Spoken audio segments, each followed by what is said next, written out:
जय हिंद। बता दूं कि राजस्थान एसएससी की तरफ से वैकेंसी निकली हुई है। ये वैकेंसी केवल इंजीनियरिंग के छात्र के लिए है। तो जो भी बच्चा पहले इंजीनियरिंग बैकग्राउंड से नहीं है, पहले ही वो यहाँ पे वीडियो स्टॉप कर दे, क्योंकि ये वीडियो आपके लिए नहीं है। अब बात आती है कि जो भी बच्चा इंजीनियरिंग बैकग्राउंड से है, वो अगर राजस्थान से बिलोंग करता है, उसके लिए ही ये वैकेंसी है। लेकिन फिर भी आप इस वैकेंसी के बारे में कम से कम जान ले।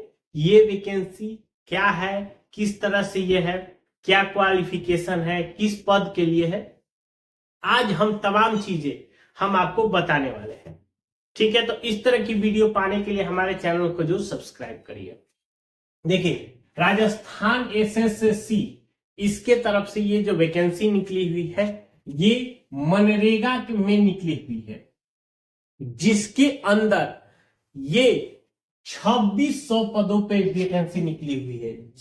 बहुत ही अच्छी वैकेंसी है, जिसमें से दो अलग अलग तरह के पोस्ट है। एक तो क्या, जूनियर टेक्निकल असिस्टेंट 2200 पदों के लिए। दूसरा है अकाउंटेंट असिस्टेंट 400 पदों के लिए। ये आपका मेल फीमेल सभी के लिए है। इसका ऑनलाइन शुरू हो चुका है और 8 जनवरी 2025 से 6 फरवरी 2025 तक आप इस फॉर्म को डाल सकते हैं। इस फॉर्म को भरने के लिए जो चार्ज लग रहा है, जनरल, ईडब्ल्यूएस और ओबीसी, ये आपके 600 लग रहा है।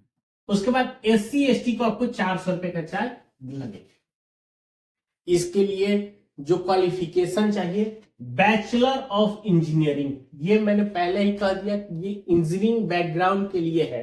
किसी से भी आप अगर किए हैं, मैकेनिकल हो, सीएस हो, ईसी हो, आईटी हो, कुछ, तो आप इसके लिए एलिजिबल है। लेकिन आपका आगे बताएंगे कि आपके लिए क्या इंपॉर्टेंट डॉक्यूमेंट्स है। एज भी अच्छा खासा दिया है, 21 साल से लेके 40 साल है जनरल के लिए, और ओबीसी को के 3 साल की छूट, और एससी एसटी को 5 साल की, यानी कि एससी एसटी के लिए भी आपको 45 साल तक, यानी बोल सकते हैं कि एज भरपूर दिया है। एज में की कोई दिक्कत नहीं है। इसका एग्जाम का जो पैटर्न है, दो ही चीज है। एक तो एग्जाम हो गया, दूसरा आपका डॉक्यूमेंट वेरिफिकेशन है। इनका सिलेक्शन करने का सिंपल प्रोसेस है। लेकिन अब बात करते हैं एग्जाम का। देखिए, एग्जाम का जो सिलेबस है, वो पूरी बता दो कि पूरी राजस्थान से ही सारा चीजें पूछेगा। जीके हो, हिस्ट्री हो, ये मतलब सारा चीज राजस्थान। तो इसलिए इसका सिलेबस बहुत ज्यादा ब्रॉड है। तो इसलिए मैंने दोनों के लिए अलग अलग है, जूनियर टेक्निकल असिस्टेंट के लिए और अकाउंटेंट असिस्टेंट के लिए। तो मैंने डिस्क्रिप्शन बॉक्स में आपका पूरा सिलेबस यहाँ पे पिन कर दिया है, वहां से आप जाकर उसको डाउनलोड करके देख सकते हैं। देखिए, आपके एग्जाम में 200 क्वेश्चन पूछे जाएंगे, 400 मार्क्स आपके रहेंगे, यानी कि एक क्वेश्चन आपके 2 नंबर के रहने वाले हैं। टाइम आपको 3 घंटा मिलेगा और निगेटिव मार्किंग 1/3 रहेगा। देखिए, ये जो पैटर्न है कि 200 क्वेश्चन, 400 मार्क्स, 3 घंटे टाइम, ये दोनों में सेम रहेगा। जूनियर टेक्निकल असिस्टेंट में भी यही रहेगा और अकाउंटेंट असिस्टेंट में भी यही रहेगा। लेकिन दोनों का सिलेबस अलग अलग है।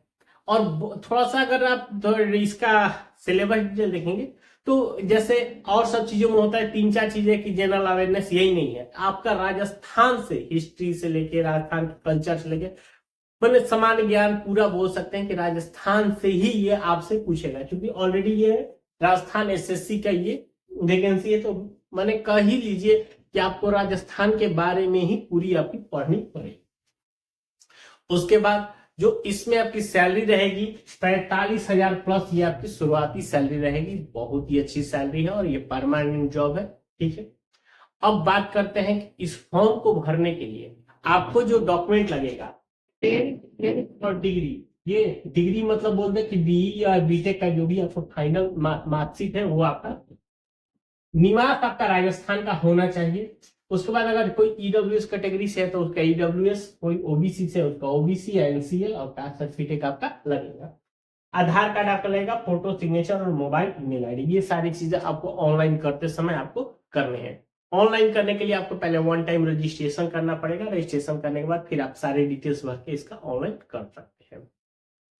अब बात आती है कि क्या राजस्थान के बाहर के बच्चे इस फॉर्म को डाल सकते हैं। देखिए, इस फॉर्म को डालने के लिए आपका निवास कंपलसरी है, यानी कि जिसके पास राजस्थान का निवास है वही इस फॉर्म को डाल सकता है। ऐसे बहुत सारे छात्र होंगे जो कि मान लीजिए यूपी, बिहार या अदर स्टेट के हैं, लेकिन उनकी फैमिली बहुत दिनों से राजस्थान में रह रही है और उनका वहां का निवास प्रमाण पत्र बना हुआ है, तो आप इस फॉर्म को डाल सकते हैं। ये चीज आप ध्यान रखिए। लेकिन अगर आपके पास राजस्थान का निवास प्रमाण पत्र नहीं है, आप इस फॉर्म को नहीं डाल पाइएगा। ठीक है।